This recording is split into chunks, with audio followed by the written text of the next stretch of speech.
Got it. Today's guest is none other than Vince Contarino. Vince has got a voice which has been described by many journalists as being as powerful as an orchestra. We all know Vince. We all know Vince as the lead vocalist from the Zep Boys, but most recently he has released his own solo CD. Vince, welcome to the Rock House. How's things going, mate? Thank you, Jock. This is fun, man. You know, the modern technology. You're in Perth. I'm in South Australia. Two of the best places in the world, hands down. The two best places, let me tell you. Exactly. So, Vince, I want to hear about your early life. You were born and raised in South Australia, is that right? Yeah, 1960. Born here in a city. It was a slum area back then. Now I can't afford to live there, but I love this place. I suppose I've got Italian blood in me. I'm full-blooded Italian, but growing up I'm a full-blooded Italian, mate. A lot of Sicilian blood in me, but you grow up in Australia. I love this place, and South Australia I adore. And it's really weird. I actually loved it when I was a kid, and when you're kids, people always dream of, this place is a dump, there's nothing happening here, it's a quiet little town and better places all over the world. I was never like that. So there's something intrinsically connected with me and Adelaide. I don't know. I've been, through my career, people have tried to lure me out. So you're going to come to where it's happening. I said, no, want to live here. I'm success. The day I was born in Adelaide, I was a success. So when you're on a good thing, stick to it. That's exactly right. So at what age did you discover that you had a decent set of pipes on you, man? Well, I knew as a kid that I could speak loudly because when we were at school, and there was always the pantomimes or the plays, the end of year plays and stuff that had to be done, I would get so frustrated with these kids that would be going through their parts and you couldn't bloody hear them, which means in this day and age they'd be megastars because they all whisper. Yeah. Your Richard Burtons don't exist anymore. And so I discovered I had a strong voice as a child, but didn't know I was a singer, something that, as I got a little bit older, 12, 13, I started, as soon as I heard, I loved the Beatles as a kid and Elvis Presley, but when I heard Led Zeppelin at the age of 12, my world changed. And I think it did for a lot of boys, a lot of kids, boys and girls that age. Yeah, they were definitely the forerunners of that movement to hard rock, weren't they, around that time? But the Beatles, you mentioned the Beatles. Everyone that I've interviewed always mentions the Beatles. They were another game changer as well. Yes, and as not probably more important than Led Zeppelin, without a doubt, because I think if there was no Beatles, there wouldn't be a Led Zeppelin. Yeah, that's right. We're kind of like theorizing here, but it's a pretty good argument. It's a very good argument, and one that I think would hold up quite well amongst a lot of people. So obviously, the Beatles, Robert Plant from Zeppelin, they were big influences on you to move in the direction of being a vocalist. Was there anyone else that grabbed your attention as a young teenager where you've gone, wow, like I really, really want to try and emulate what he's doing or what she's doing? Not really one particular person. It was more the entertainment genre.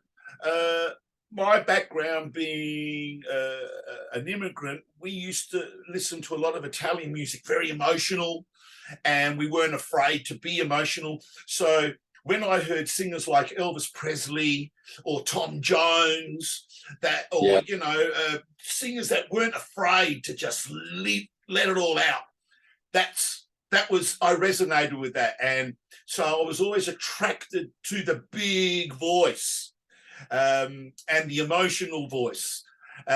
Things like it's funny, like the Rolling Stones and Jimi Hendrix, that I absolutely adore them, and I've learned so much from them. As a kid, I couldn't. It just didn't make sense. It was like giving an olive to a baby.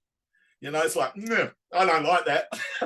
I needed time to be acquired to the harshness of the sound and all the ugly bits, which now I find, just the best. Yeah, exactly. So I was more interested in pop music as a culture, really, from an audio perspective, not so much visually. I was never into image and stuff. Okay. So fast forward to 1986. This is a year the Zep Boys, right? A fantastic band that are still touring nationally, internationally as well. You've been quoted as saying Zeppelin has become immortal. It transcends fashion and market trends. That's pretty powerful coming from you, Vince. Yeah, well, I suppose that Beethoven, Mozart, they're all in the same league. The Beatles are. They're classic now. They will survive long after you and I are gone. Yeah, they will. They will. And the next generation and the next generation, they will be regarded. So they've hit. They're historically important now, and not only that, geez, the music is so good. So yeah, I think it does. Sorry, it's still relevant today as well. Oh, and always will be, I think, in a way, because so is the classical music very relevant. They've embedded themselves in history. Yeah, and not just music history. No, absolutely not. History. It's a very good point as well. They've obviously had a massive influence. So in '86, you formed the Zep Boys. What inspired you to, pay tribute to one of the biggest bands on earth?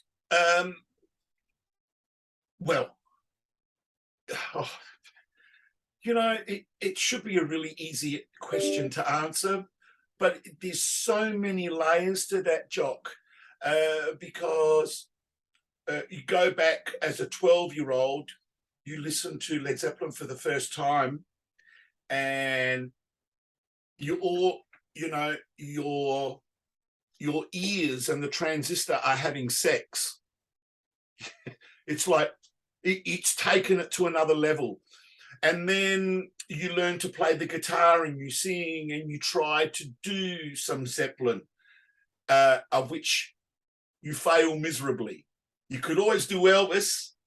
You can do the Beatles. You try to do Led Zeppelin, you go, I just can't do it. I can't.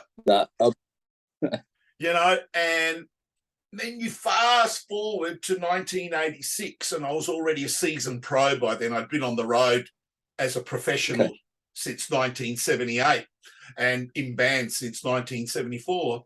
And I get the phone, and I do some Led Zeppelin in my original band. I had a band called the Dukes, and we used to do a medley of Led Zeppelin in amongst all our original songs. And I had that range. And I got the phone call from a guy called Rob Pippin, who said him and his mates were thinking about, doing a whole night of Led Zeppelin. And I immediately thought it's the 12-year-old. And I'm there, can't be done. Too hard. Nah. And there was a switch that flicked. I said, no, that's a challenge. I need to be able to do that. And we put a rehearsal together with a few songs, and lo and behold, I thought, hey, you know what? This is not bad. Let's just do it. Let's have some fun. Let's put on a gig. Let's do it. And I was just amazed. I got this big lot of confidence that I could do all the rehearsals and still have a voice to perform the gig. And then another gig, and then another gig. I thought, wow, I think I'm a pro now.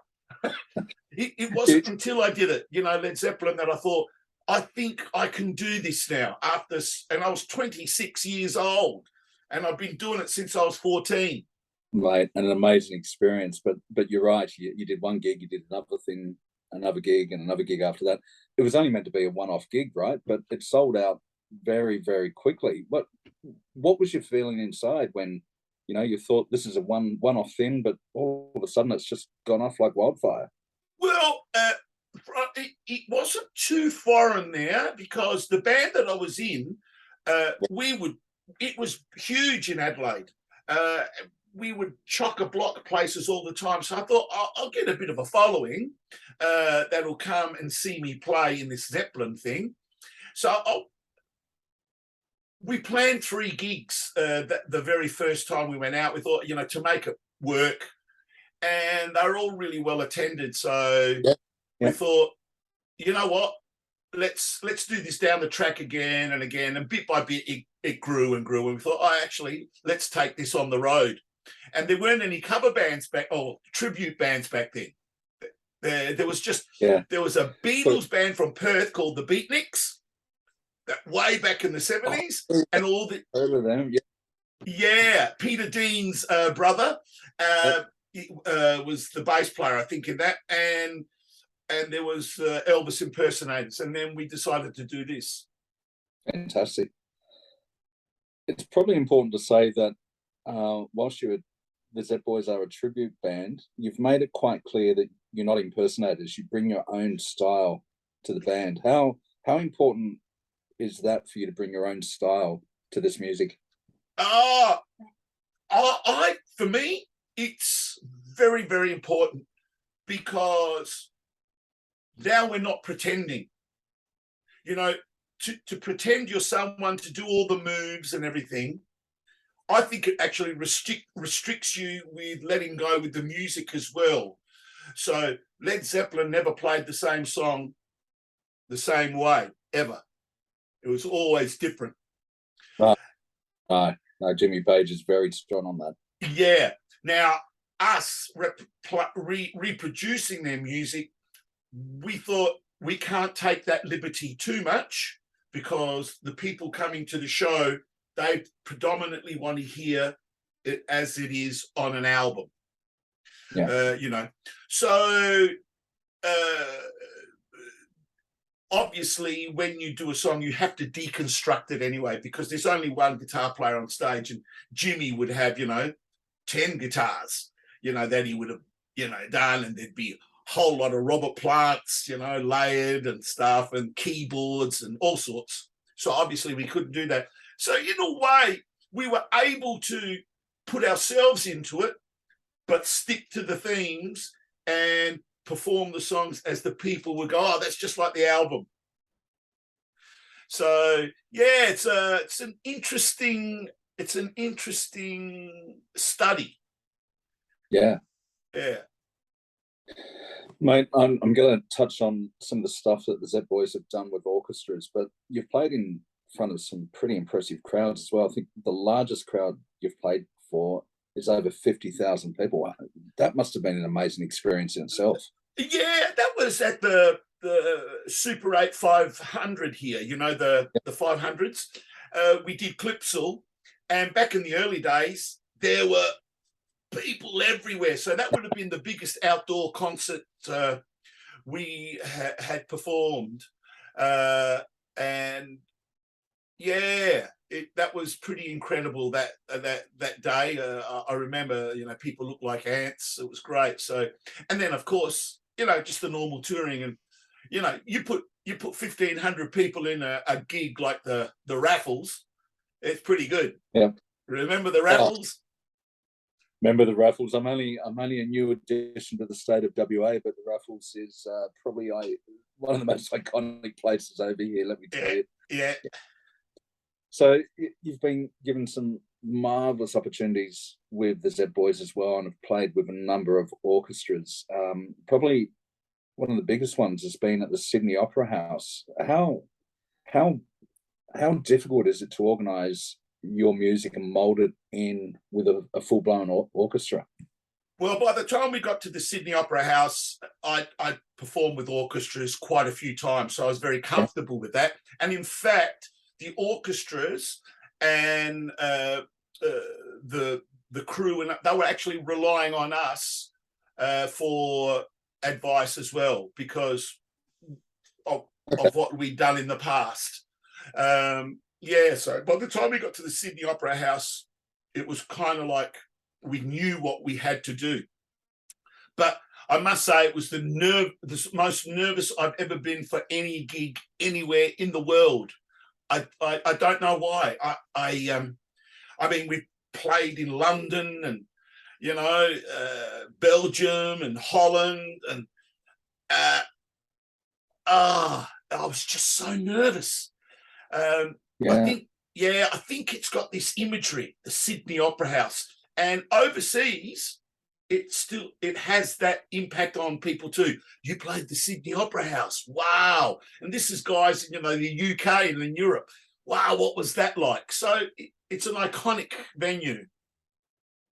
Oh, most definitely, it is an iconic venue. One of my favourite bands, Opeth, actually played there, and it's they nominated 7 iconic venues that they wanted to play at, and that opera house was one of them, and I was fortunate enough to see that. You were there. Cool. I was there. You've also played in an orchestra in a Deep Purple tribute with John Lord alongside you. Yeah, that was, well, we actually started the orchestra thing in South Australia with the Adelaide Symphony Orchestra. So Adelaide was the first place we did that. And after the success of, I think, a couple of seasons, they approached me and said, we would like to, they approached me to do a Pink Floyd one. And then, nah, look, nah. I mean, it's not me. You know, it's a great idea, wonderful idea, but what? Nah. Oh, you know, I wouldn't be getting out of first gear. You know, I wouldn't be getting out of first gear to do that. I would die. Anyway, so they said, we would like you to do a Deep Purple one. I'm there. Oh, that could be good. Yeah. That's a challenge. Yeah. So they asked me to be the musical director for that, and I thought, look, I don't mind being a producer, creative integrity, direction. No, you need someone that can actually read music and all that stuff. So they said, well, we'll put together a band and, you know, creatively think of how you'd like to do it, because we'd like to play his concerto, the one that he wrote in 1968, 69. Say 69, yeah. 69, I think John Lord wrote that. And so we want to do the concerto and then a bunch of Deep Purple songs with the orchestra. Anyway, I'm there, cool, and I was putting my band together, and I called a whole heap of keyboard players that would be able to play the Hammond through the Leslie, the whole thing. Couldn't get a hold of one in Adelaide. And in fact, I know this is going to sound, I didn't have anyone return my calls. It was just, I was dumbfounded. Anyway, the Rainer Josephs, the CEO of the Adelaide Symphony Orchestra, goes, how's it going? I'm there, Rainer, I can't get a keyboard player. He goes, leave it with me. I'll just leave it with me. I'll call you next week. Calls me next week and goes, have you found a keyboard player? I'm there, no. And he goes, don't worry about it. I found one for you. I'm there, oh yeah, who? He goes, John Lord. I'm there, yeah, fuck her now. Don't bullshit me. And he goes, John Lord said he would love to come to Adelaide and perform it. I mean, are you serious? Yeah. How are the nerves coming then? You know, you're saying about the nerves playing in the Opera House, but that would have been just as bad, saying John Lord is coming down to play with you. Oh, nah, man. It was beyond nerves, because you could have stuck swords in me. I wouldn't have felt anything. and Steve Williams, he was the guitar player in that. Yep. Got Steve number one straight away because he's brilliant. The guy's just brilliant. And so it ended up we're working with John Lord. It was one of the most. It was just probably, if not the most beautiful experiences in my professional life. The working, the camaraderie, the challenge, everything. Working with a master like John Lord, and just chewing the fat and going, wow, we're talking about exactly the same thing we do with any other musician on the same level. And it was just wonderful. And it was sad he passed away with his cancer, his illness, but God blessed to have had that opportunity to work with such a master. It was wonderful, just a beautiful experience. I still can't actually. I'm really glad there's footage and photos and sound of it. Otherwise, I wouldn't believe it. I would have thought I dreamt it.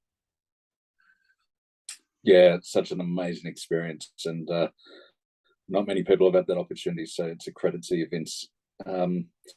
Back on the Zep Boys, in 2017, you travelled over to England to those over there with the Black Dog Orchestra. Were the UK crowd receptive to what you were doing? Yeah, the Black Dog Orchestra is the name we would give to the orchestra each night we will play. So, in Sydney, we'd say, we're going to call you the Black Dog Orchestra. And they go, of course. But we'd always, say, ladies and gentlemen, this is, the Heart of England Philharmonic. But, for these gigs, they're changing their name to the Black Dog Orchestra. Black Dog. The crowd would go, So, they were great. The Poms were awesome to work with. And they just loved the whole, they were from Birmingham, where Robert Plant and John Bonham were from the Black Country out Birmingham way. So that's where we rehearsed the show, and they were, we had a ball. I still keep in touch and stuff, and it was fantastic to play to a European audience, a UK audience, and they're very similar in Europe. They'll go to a Led Zeppelin show, and 3 weeks later they'll be at the ballet or go and watch the 10 Tenors, or they have eclectic tastes in music, and I think it's a little bit like, if you think about it, I'm digressing here, but it's a little bit about like me growing up being not so taken by the one singer, but just that whole emotional, thing, and letting it out. And it's a European thing. And they're not afraid to show it. Like at the end of the gig, we'd have meet and greets, and you'd hold out your hand, and blokes would go, get out of here. They give you a hug. I'm not shaking your hand. I want a hug. It's just, I loved it. I loved it on so many levels. That's great. And I think from those orchestral concerts that you've put on, come that famous quote that your voice is just as powerful as what the orchestra is. So I haven't seen you live, mate. I can testify to that as well. That's beautiful. That's wonderful. To be given those sort of accolades from people that work with the biggest of the big artists all over the world. So that was wonderful. Now, Vince, we have lost your camera, so hang on. Let's have a look. There we go. You're back. People just don't want to see my face in this interview, let me tell you, Vince. No worries. Vince, the Sydney Opera House gig was actually recorded and released on video. Where can we find copies of that video? No, it wasn't released. That was used as it was mainly used as a tool for us to improve the show. Since then, I don't work with those promoters, and they actually forced me to take videos down off of my page and YouTube and Oh, everything. really? Yeah, it wasn't a very amicable split. It was a horrible one. Well, As another story. Don't tell them, but I found a couple of videos on YouTube. Good on you. Yeah, good. Mate, if the producers are watching, get a grip, guys. You can't let this stuff stay in the archives. Yeah. Release for everyone to enjoy, because it's fantastic. Yeah. Actually, I was instrumental in getting them to do it in the first place. Yeah, okay. But, anyway, as things, they fall apart. And it is what it is. It is what it is. I'm going to have a chat about what you've been doing recently, but before you do, I'm just going to throw half a dozen names your way, and if you can just tell me what your connection is, because you've got some rock royalty that you're very closely connected with. First one, again, one of my favorite bands, Bruce Kulick from Kiss. What's your connection with him? Friends of mine are huge Kiss fans, and somehow got involved in that whole Kiss Army movement and involved in the promotions of them when they come out here. And then when Bruce Kulick released his solo album, he wanted to tour Australia with it. Yeah. And they didn't have a singer, and they asked me if I'd do it, and I said, I actually did it for the boys, because I love the boys. So they, no worries, fellas, I'll do it. And I got my taste of the Kiss fans, by far the most fanatical fans on the planet. Aren't they ever, mate? Yeah. They are. Look, I'm not ashamed to say it, because I would say this with the Kiss fans. I'm not into Kiss. I'm not. I think they're, what they've done is amazing, but I just, for some reason, it just doesn't do it for me. But getting on that stage, that energy that they give you, those big beaming smiles, I fell in love with them. I just thought these are, how dare I? I gave it everything I had, man. They deserve it. You've got to reward that. Oh, that's awesome. Yeah. Oh, so I think I'm a closet Kiss fan now. I've got a couple of t-shirts I can send your way, Vince. So look out. Another famous, this is a group, an Australian iconic group, the Party Boys. What's your connection with them? I actually recorded a song with them because they had a contractual problem with Ross Wilson, who was supposed to record Do Wah Diddy. And I'd met Paul Christie previously. Actually, I've met Paul previously at a big show at the convention center when it was the Grand Prix or something like that. He took a liking to me, and we spoke.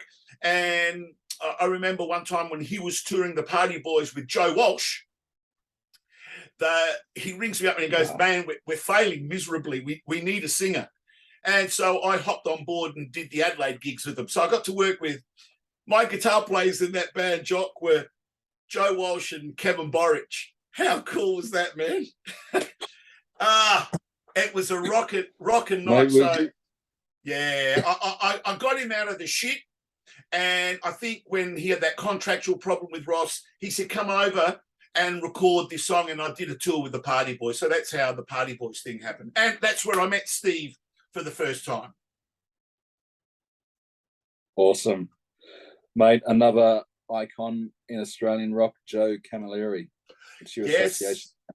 Yeah, he was producing an album for an unknown artist, and I was asked to be the vocal director and coach on that album. And so me and Joe got to spend a lot of time when everyone went home working on stuff in the studio, and it was just like a couple of wogs mucking around together. It was fun. And man, the guy is an amazing musical talent. What a great ear. and he has beautiful understanding of what instruments to use and how to use them, and he can play them all. And Joe's a big fan of the big voice. So we got on really well. We got on well. That's awesome, mate. A very good friend of the Rockhouse Mag, and another good friend of yours, Steve Williams. Yeah. How did you meet Steve? Steve I met in the Party Boys, and in Sydney. So he was going to be part of the band, and then we rehearsed. I got to know him and did the tour with him, and then hadn't seen him for ages. He took off to Germany and was out in Europe for quite, I don't know, years, I think. And one day I was teaching. I was off the road and I started teaching vocals at a school. And I saw Steve. I thought, what the hell are you doing here? And he goes, I married a German girl and I've come back, because he's from Adelaide. When he left Wales, he settled in Adelaide. So he came back to Adelaide. He always thought Adelaide's the place. If I'm going to have children, this is where I want them to grow up. And I snapped him up. We worked together I had a restaurant that I don't know anything about restaurants. So I thought on Friday nights, we'll play some songs. And for 8 or 9 years, we had a full house every Friday night. It was amazing. And I got him to play the Zep Boys with me. So me and Steve are pretty close. In fact, I'm godparent I'm godfather to his son, Miles. Yeah. Awesome, mate. 2 more names. The first one, an absolute icon in my world, Alice Cooper. What's the connection there? I didn't meet Alice. I could have, but I had to go home because I was actually rehearsing a play and in theatre. And Alice Cooper was instrumental for the second wave of the Zep Boys, because in the 90s, things got a little bit tough with pokies and all that sort of stuff. It got tough to tour. Yeah. So I started going into theatre work and everything, and I thought, it's hard to break through to the next level, into the theatres and stuff. I got a phone call from the promoter, said, listen, Vince, can you help us out? Alice Cooper and Paul Rogers are touring in Australia. I'm there, yeah. Oh, mate, Paul Rogers, you mentioned Paul Rogers, I go weak at the knees. Anyway, I'm there, yeah. And he goes, but we got a problem in Adelaide. They won't let Paul Rogers do the gig at the entertainment centre because he was contracted to do the Clipsal 500 exclusively, and it was in the same week, so they needed someone to take Paul Rogers' place, and I'm there. Number one, ain't no taking Paul Rogers' place. Nobody takes his place at all, ever. Let's just make that perfectly clear.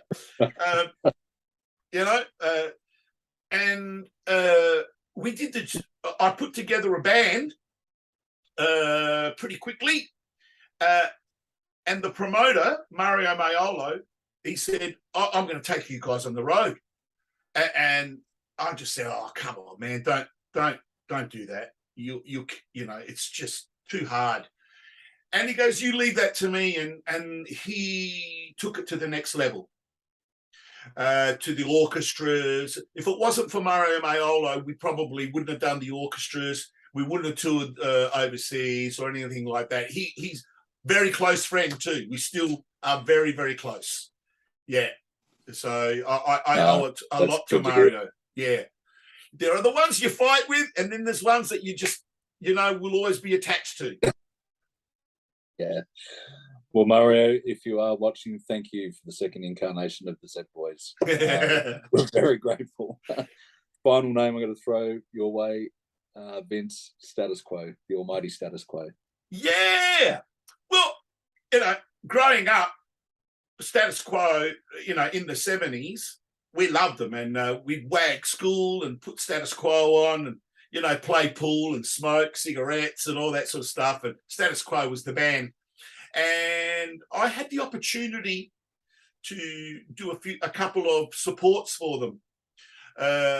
Big gigs, a couple of stadium gigs, the Rod Laver Arena and the Entertainment Centre in Adelaide, and in another tour with another. I was supporting with an original act I had at the time at the Thebarton Theatre. So I got to meet Francis Rossi and Rick Parfitt, and it was just good meet.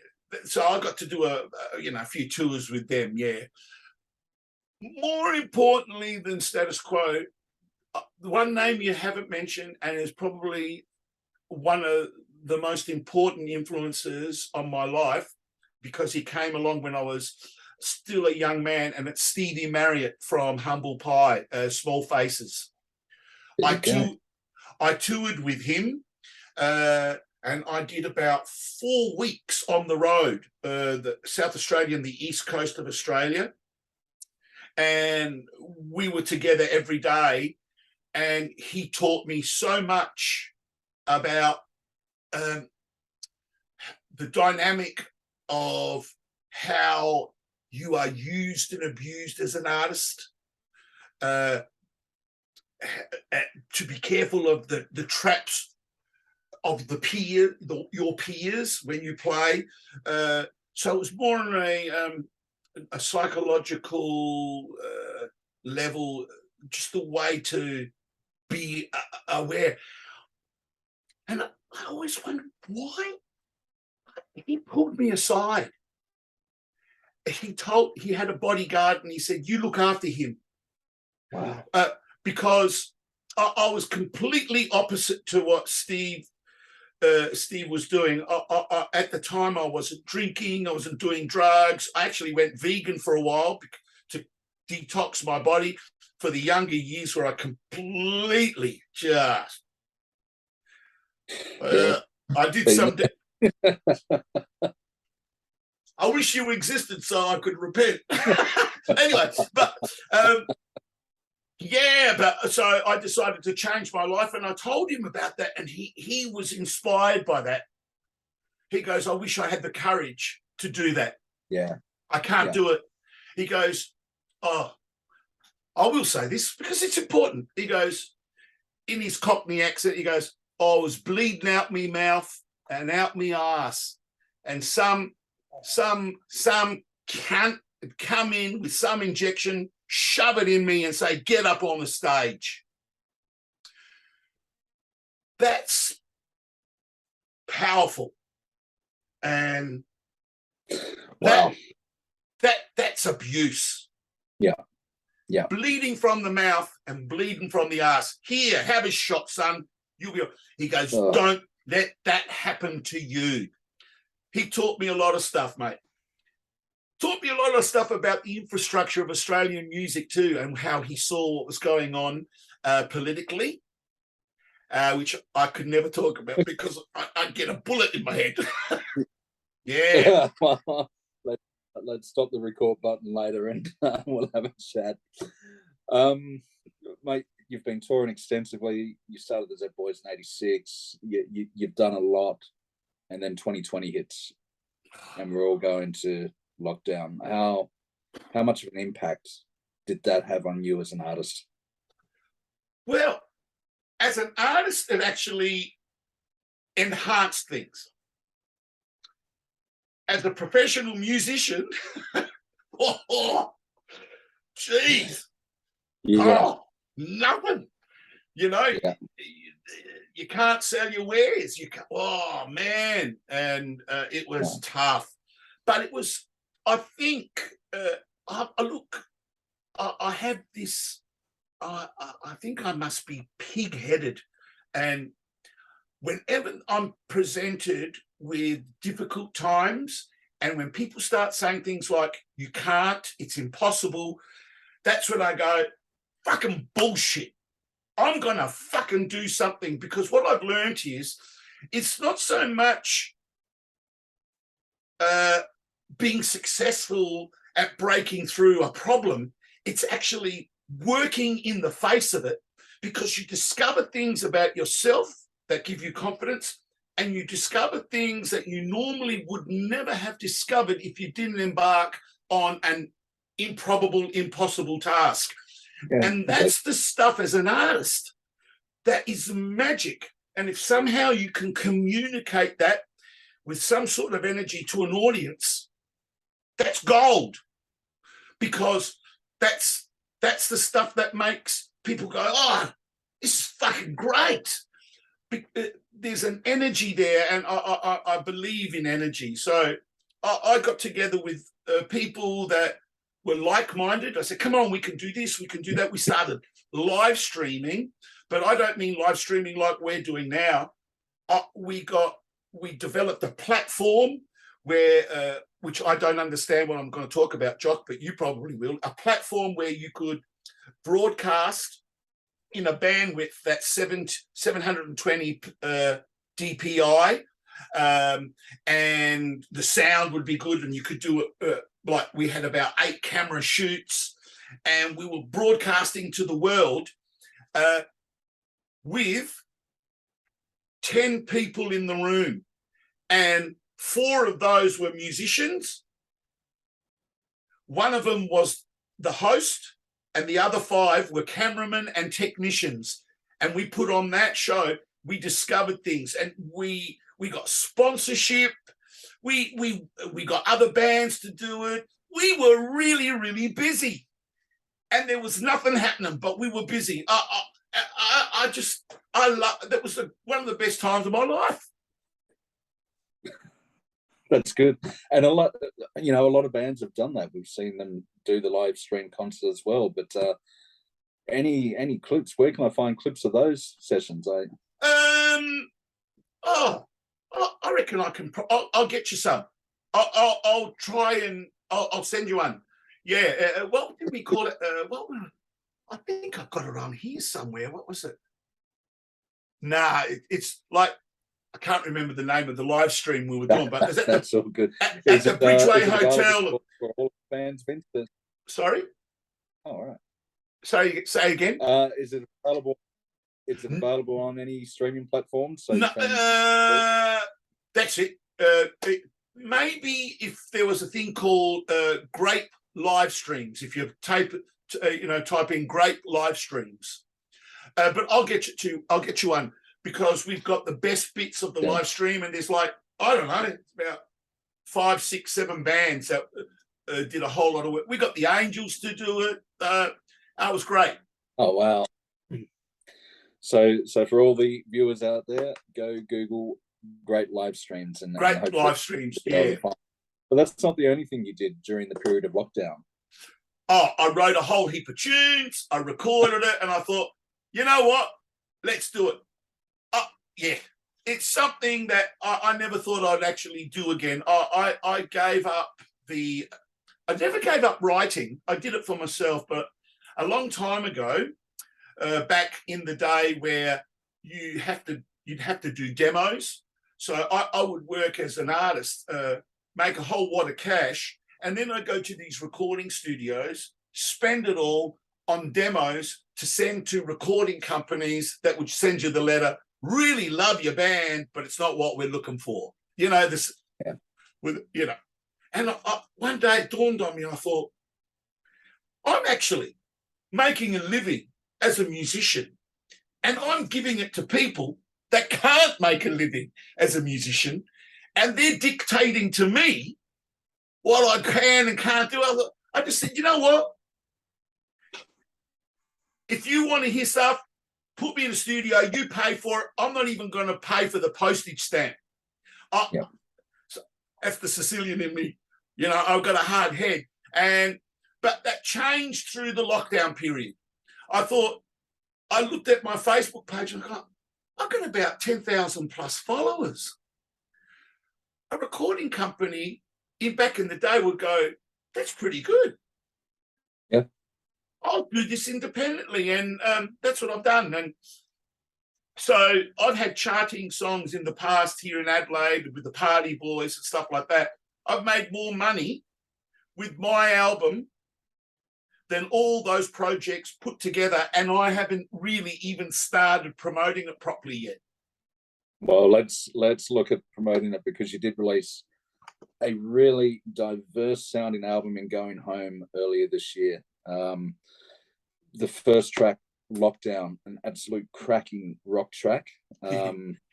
Lockdown, any meaning behind that song, mate? I think with COVID in the background, I'm pretty sure I know what Lockdown is all about. Yeah, it's pretty self-explanatory. Yeah, your video clip on YouTube gives us a different meaning, but nonetheless, Yeah, we all know what Lockdown is all about. The second track, What's Thins, and throughout the chorus, you're talking about second chance. What's the meaning behind that second chance that you're singing about? Actually, I just finished the film clip for that yesterday, so Oh, really? pretty soon that'll come out. Yeah. No, while you're in lockdown, you get plenty of time to reflect, and you think it's more about look, it's more about feelings. It's about relationships. It's like what you think you have something that's solid and great. Other people put their mitts in it, and that's they start to play with the fabric of something, and soon there's holes there and slander and bitching. You kind of like just think, what could have I done to make things different? And then in the same sentence, it's some things are never meant to come together like oil and water. It's just the way it is. And so it's a song of reflecting on so many things that could have, never did. But at the end of the day, there's a lot of other wisdom that you learn from that, and you move on. So it's just basically the song is having a conversation over a couple of beers about, oh yeah, man, I remember that chick. Oh, fucking fell head over heels for her, and and mum hated my guts, and the brother started on me, and could have been something great. Oh yeah, mate, had this job and I was working with him, but the boss hated my guts, and fuck, I had to leave. Those conversations you have. It's one of those songs. Yep. Yeah. It certainly is. We mentioned Steve Williams before. He's been a great contributor to this album. Going On, Nowhere to Run, his guitar playing on that really compliments your vocals on that. You mix it up again though on the next track, Top Dog. It's got that country feel to it, mate. Elvis, yeah, okay, I see that now. You see, sometimes when I write songs, rather than rip songs off, I go, and this is what you can do as an artist. You go, oh, I want to write a song for Elvis. I think he'll really like this. Yeah.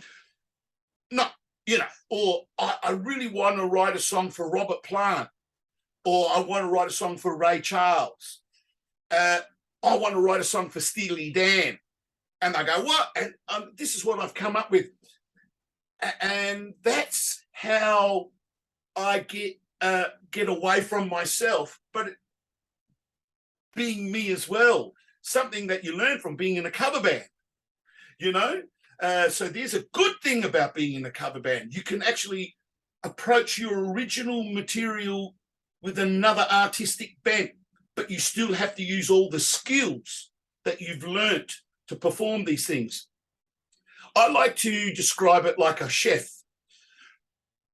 If I was a chef, I don't like too many bloody ingredients. I want to be able to put something in my mouth and go, oh yeah. That garlic and basil with that little bit of chili is just beautiful. I can smell it. And that's what I like to do with the songs. I like to combine sounds that your ear is going to go, oh, I don't know, but I know these songs, but I've never heard them. Yeah. I feel like I'm at home. I'm not offended by these songs. I feel And that's because those songs are us. They're us, man.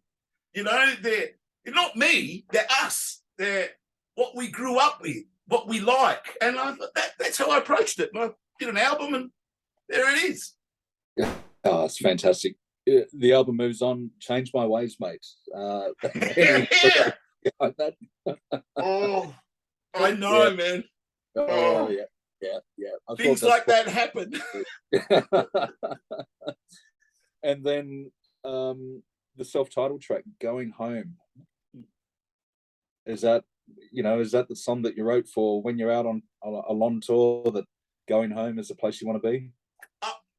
Look, for me, it was more about going home to the values and the things that make you feel like you're home. When you're on the road, and Stevie Marriott, you're away from everything. There's people tugging and pushing you and pulling you. And the safest place is home. Home are your values. To keep your integrity intact, to have the courage and the strength to say, I'm not doing that. I'm not following this path. Shove that money up your ass. I don't want it.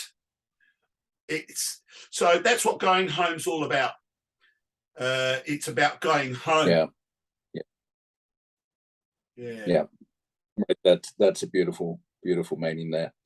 The CD Going Home is available on all streaming platforms, but if your fans really want to get a copy of the physical CD, where can we find that? Grape Store, grapestore.com. I'll send you a link, grapestore.com / Vince Contarino. But if you go to grapestore.com, you'll see me, because Grape's my management. They manage me. Yeah, a lot of people want the CD. I wanted to put it on all the streaming things, but apparently for me to get, I don't know, $70 or $100, I need like 450,000 hits. It's like, what the fuck is it on there for? I don't get. Jock, I don't care. You know what? Seriously, I don't want to make any money out of the CD. I just want to put it out there and have a conversation with people. And if they like it, then they'll come and see me play live. And then we'll be able to get to know each other on a more intimate level. I'm at that age now where seriously, I thought if ever I got to play at the local disco, that would be the peak of my career. And I still have those dreams. I still, no, seriously, that was my dream, to be able to play at the local disco and go, thank you very much, good night. That's as far as my ambition goes. And that's where it is. That's my ambition.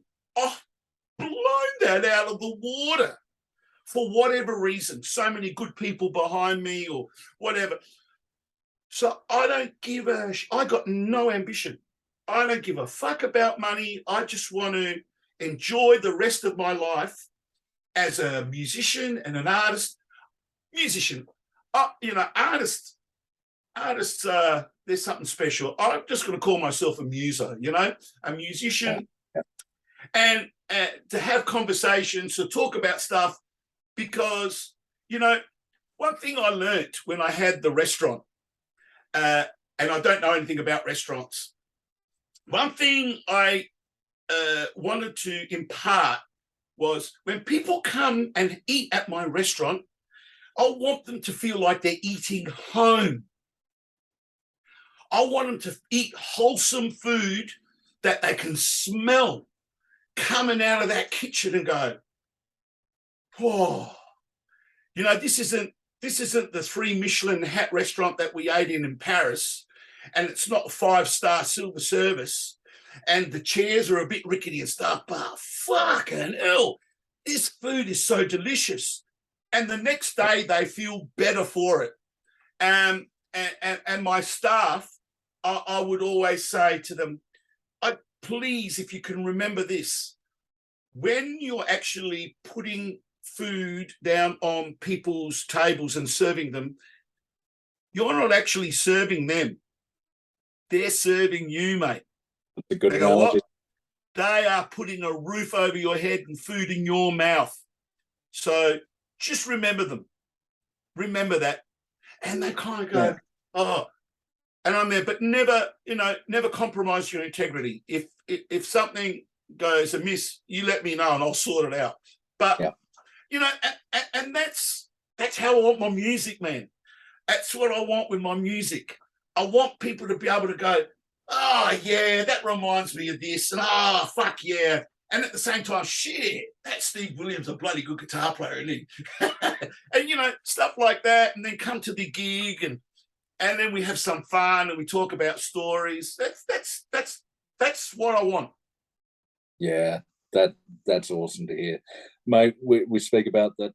Your main driver is getting out there and meeting the masses. When can we expect to see you soon across Australia? Oh, look, I've got a set of gigs that I'm doing here in Adelaide as Vince Contarino. And they're really small shows, and I'm doing that because I just want to get a feel for where it's going. You get on that horse and you kind of go, okay, I'm in the pack here.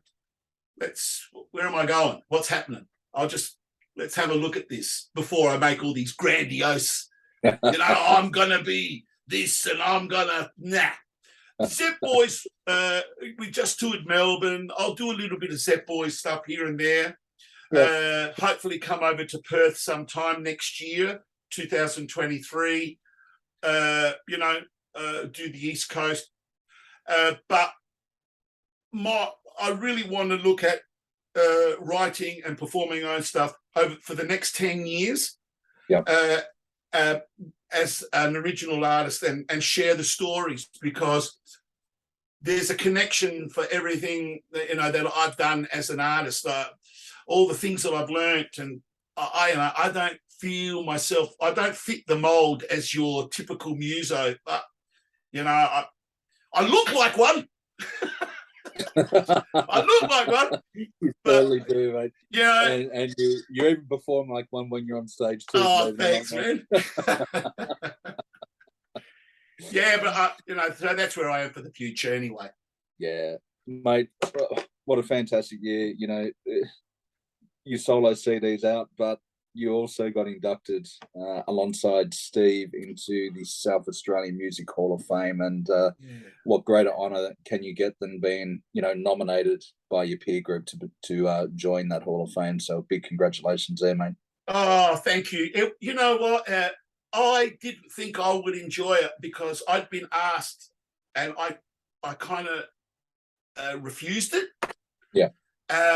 And I refused it a couple of times. I just thought, I don't know, there are so many people that are more deserving than me. Why aren't they in it, Then I got a phone call from an elder guy that I respect, that's been in the business as long as I can remember and still is in the business.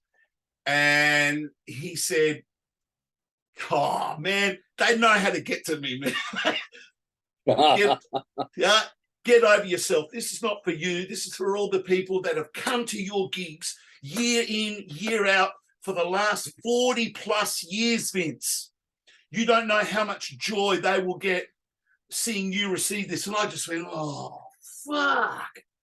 Yeah. I didn't think of that. Yeah. And I thought, man, I felt that small. And it was true. So many people were so proud. And that made me feel proud. Yeah. Yeah. So thank you. Yeah. Mate, Steve said something similar, but mate, the Hall of Fame, take it, mate.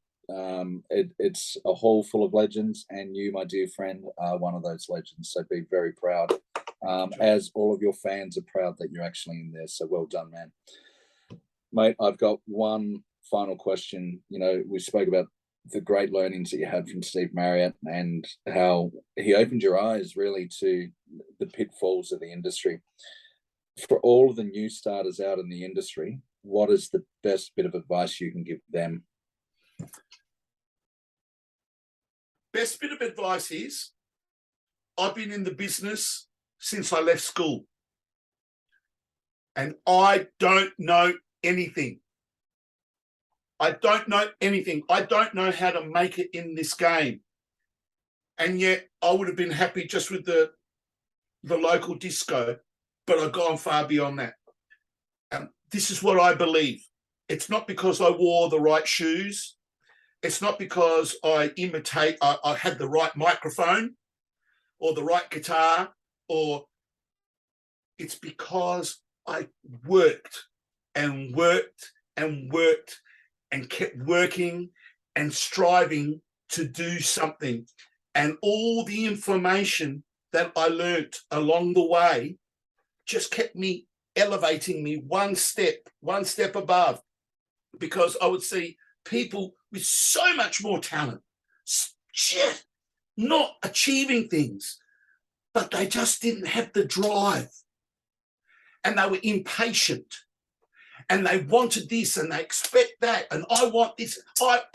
No, it's not what you want, it's what you can give. It's what you can give, and at the same time, not depleting yourself, but filling yourself up, making yourself stronger and giving more. That's the magic. Where the fuck are you going to learn that shit?